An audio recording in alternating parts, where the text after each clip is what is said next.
तो गाइस आज का हमारा पहला सौरभ जोशी मीम है जो हम आज देखने वाले हैं और उसके ऊपर रिएक्ट करेंगे। तो गाइस स्टार्ट करते हैं सौरभ जोशी मीम।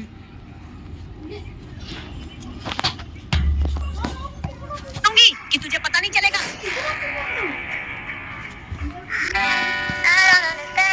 गाइस घर में आ गया चोर। Hello guys, welcome to my new vlog. तो गाइस आज है पीयूष के एग्जाम और देखो सुबह सुबह पढ़ने बैठा है। मतलब कि पूरे साल तो बहलाने में ही टाइम खर्च कर दिया और अब देखो महाराज को। अरे सौरभ दा, आप ही तो लेकर जाते थे मुझे, मेरी वजह से ही तो आपको कंटेंट मिलता था। लेकिन आप क्या कहते थे, तुम्हारी टीचर मेरी बिग फैन है, एक फोन लगाते ही पास करवा दूंगा, अब करवाओ ना मुझे पास। अरे पीयूष, तुम्हारी टीचर मेरी अब फैन नहीं है, पहले थी, वो मेरे ही व्लॉग देखती थी, लेकिन जब से मेरी शादी हुई है तब से वो किसी और की फैन हो गई है। वो हर व्लॉग के कमेंट में दिल के इमोजी भेजती थी, लेकिन अब मिडिल फिंगर भेजती है। कौन है ये कलमुही जिसकी तुम बात कर रहे हो? मतलब शादी होने से पहले आपका कहीं चक्कर चल रहा था, मुझे पहले ही आप पर शक था।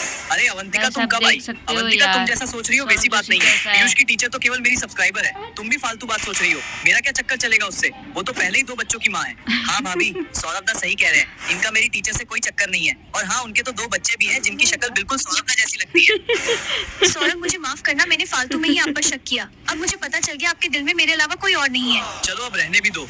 पीयूष, तुम जल्दी से तैयार हो जाओ, एग्जाम देने चलना है ना। अब पढ़ने से क्या होगा? तो गाइस आज पहली बार मम्मी जी मेरे रूम पर आई है। वैसे तो आपको पता ही होगा मम्मी जी का ऑपरेशन हुआ था, इसलिए मम्मी जी चल फिर नहीं सकती थी, लेकिन आज मम्मी जी खुद चलकर मेरे रूम पर आई है। इसका मतलब मम्मी जी अब धीरे धीरे ठीक हो रही है।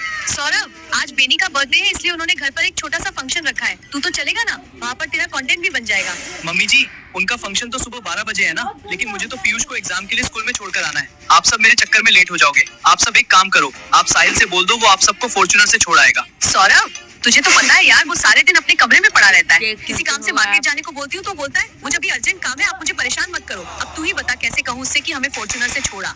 मम्मी जी, आप तो साहिल से ये बोलो बेनी का आज बर्थडे है, इसलिए हम सबको उनके घर पर बर्थडे पार्टी के लिए बुलाया है। तू भी चलेगा क्या? फिर देखना आप, उसको वहाँ पर जाने से मैं और तुम ही क्या, बेनी का बाप भी नहीं रोक सकता। हाँ सौरभ, ये बात तो तूने बहुत सही कही है, वो ये बात सुनकर मना नहीं कर पाएगा। तुमने ये अच्छा आइडिया दिया है। मम्मी जी, आपने मेरे रूम का डेकोरेशन तो अभी तक देखा ही नहीं। मैंने सभी घर वालों को मेरे रूम का स्पेशल फीचर दिखा दिया, बस आप ही रह गए हो जिसने मेरे रूम का फीचर नहीं देखा। मेरे रूम में सब ऑटोमेटिक है। सब ऑटोमेटिक है? मतलब तेरी चड्डी भी ऑटोमेटिक धुल जाती है क्या?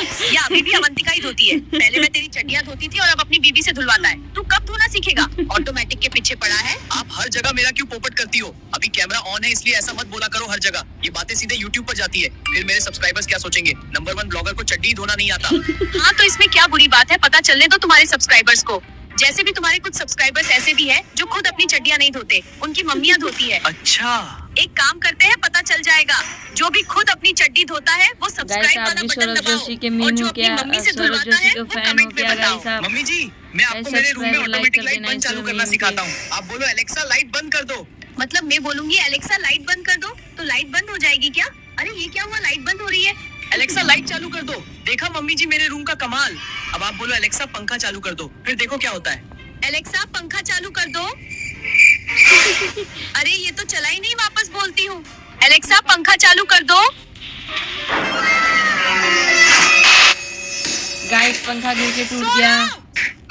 हाँ हाँ हाँ गाइस, ये मीम यहीं पे खत्म होता है। पसंद आया हो तो लाइक करना, चैनल को नए हो तो सब्सक्राइब करना। Bye guys.